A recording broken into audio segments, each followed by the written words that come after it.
آپ نے فرمایا بڑے بڑے علماء فقیہ گزرے لیکن حدیث کو کوئی نہیں جانتا. یہ تو پہلی ہستی ہے جو شاہی حدیث کو لے کر آئے. یہ سارے بریلوی دیوبندی اہل حدیث سنی سب کے جو سند حدیث ہے سب کی ولی اللہ پر جا کر جمع ہوتی ہے. اتنا عظیم سرچشمہ ہے وہ شخص پورے بر صغیر میں حدیث پاک کا. تو پہلے فلسفہ اور منطق اور خرافات، تو نبی والی زندگی نہیں پیش کی کہ میرے نبی کی گھر کی زندگی کیا تھی، اولاد کے ساتھ، ماں باپ کے ساتھ. ماں باپ تو تھے نہیں، پہلے ہی فوت ہو گئے. بچوں کے ساتھ، دشمن کے ساتھ، دوست کے ساتھ.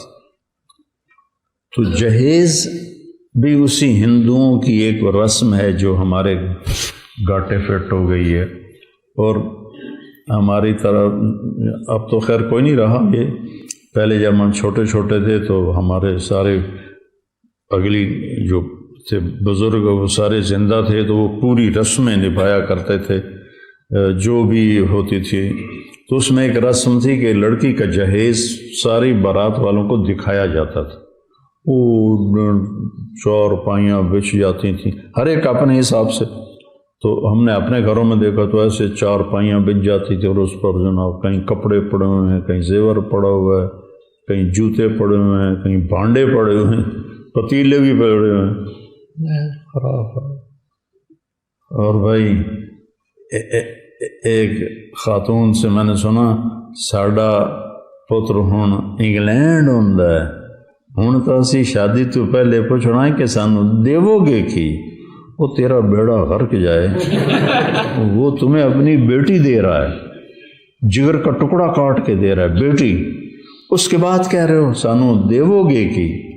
تو ہم تو ٹھٹ دیونا چاہیے. ایسے گھر کے تو قریب سے نہیں گزرنا چاہیے. جو ایک آدمی بیٹی پروان چڑھا کے اللہ کے نبی نے حضرت فاطمہ کا ہاتھ پکڑا اور علی کے ہاتھ میں دیا اور کہا علی تجھے نبی کی بیٹی مبارک. سبحان اللہ. اور پھر سیدہ سے فرمایا کہ فاطمہ مجھے میرے خاندان میں جو سب سے زیادہ محبوب تھا میں نے تیرا ہاتھ اس کے ہاتھ میں دیا، علی بن ابی طالب علیہ السلام. جو تمہارے بس میں ہے وہ دے دو، کوئی دینا منع نہیں. میرے نبی نے دیا، ایک پلنگ دیا منقش، اس پر کھدائی ہوئی تھی، نقش نگار تھے. ایک بستر دیا، ایک سرہانہ دیا، ایک مسلح دیا، ایک کالی چادر دی، ایک رنگ برنگی چادر دی، دو گھڑے دیے، ایک چکی دی، ایک مشکیزہ دیا، ایک لوٹا دیا. یہ 10 چیزیں میرے نبی نے، ایک چکی دی، چکی میں نے پہلے کہہ دیا تھا. تو یہ 10 چیزیں میرے نبی نے اپنی بیٹی کو عطا فرمائیں. تو اپنی خوشی سے میں اس کو گھوڑا دے دوں یا اسے مرسڈیز دے دوں، وہ میری خوشی ہے اپنی بیٹی کے لیے. لیکن سسرال والے کہیں اے بھی چاہیے، اے بھی چاہیے، اے بھی چاہیے، اے بھی چاہیے. یہ بہت بڑا ظلم، بہت بڑی زیادتی. ان چیزوں کو اپنی گفتگو کا محور بناؤ. یہ وہ چیزیں ہیں جو اس وقت معاشرے کو بتانے کی ضرورت ہے. اور پھر اللہ تعالیٰ نے اس کو کس قدر خوبصورت تشبیہ دے کر ہمیں سمجھایا. ہن لباس لکم وانتم لباس لہن. یہ میں بار بار اس مضمون کو دہرا رہا ہوں اس لیے کہ مجھے پتہ ہے جب موقع آئے گا تو تمہیں سب کچھ بھول جائے گا. تو میں بار بار تمہارے دماغ کے دروازے پر دستک دینے کی کوشش کر رہا ہوں کہ تمہیں یہ جو غصے کے وقت آدمی بے وقوف ہو جاتا ہے، بے عقل ہو جاتا ہے، غصہ عقل کو کھا جاتا ہے. اور بیوی سے کب ٹکراؤ ہوتا ہے، بہن بھائیوں سے کب. میں صرف بیوی کی بات نہیں کر رہا، سارے رشتوں کی بات کر رہا ہوں.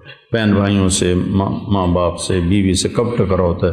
جب میٹر گھومتا ہے، دماغ گھومتا ہے، اس وقت پھر کوئی نہیں یاد رہتا کہ مولوی طارق جمیل نے کیا کہا تھا. تو میں بار بار کہہ رہا ہوں تاکہ تمہارے ذہنوں میں یہ بات بیٹھ جائے.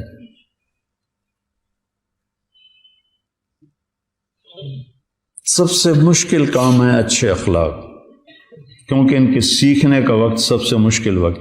ابھی میں وہاں سے گھر سے چلتا ہوں کہ میں نے جا کے درس قرآن دینا ہے، میں نے ظہر کی نماز پڑھنی ہے، میرے لیے مشقت ہے، میں 10 منٹ کی ڈرائیو سے آتا ہوں، پونا گھنٹہ یہاں بولتا ہوں، لیکن میں ذہنی طور پر تیار ہوں اس مشقت کو برداشت کرنے کے لیے۔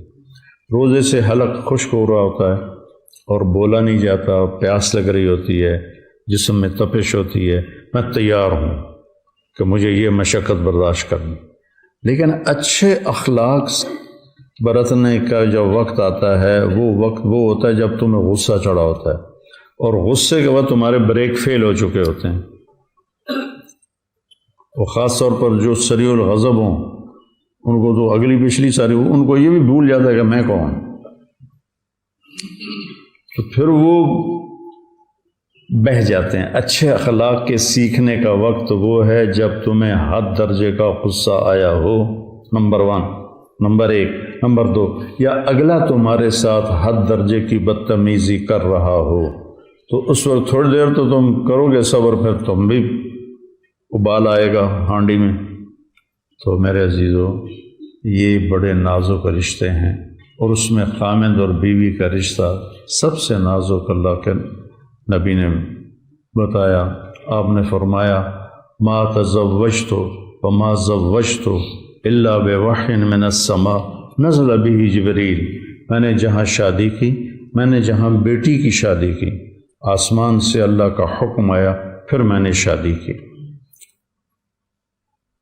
تو پھر اتنی شادیاں اللہ نے کیوں کروائیں؟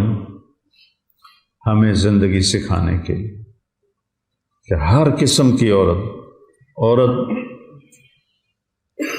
خاندان سے ہے، عورت برادری سے ہے، عورت خاندان برادری سے باہر ہے، یہ 3 نسبتیں ہیں۔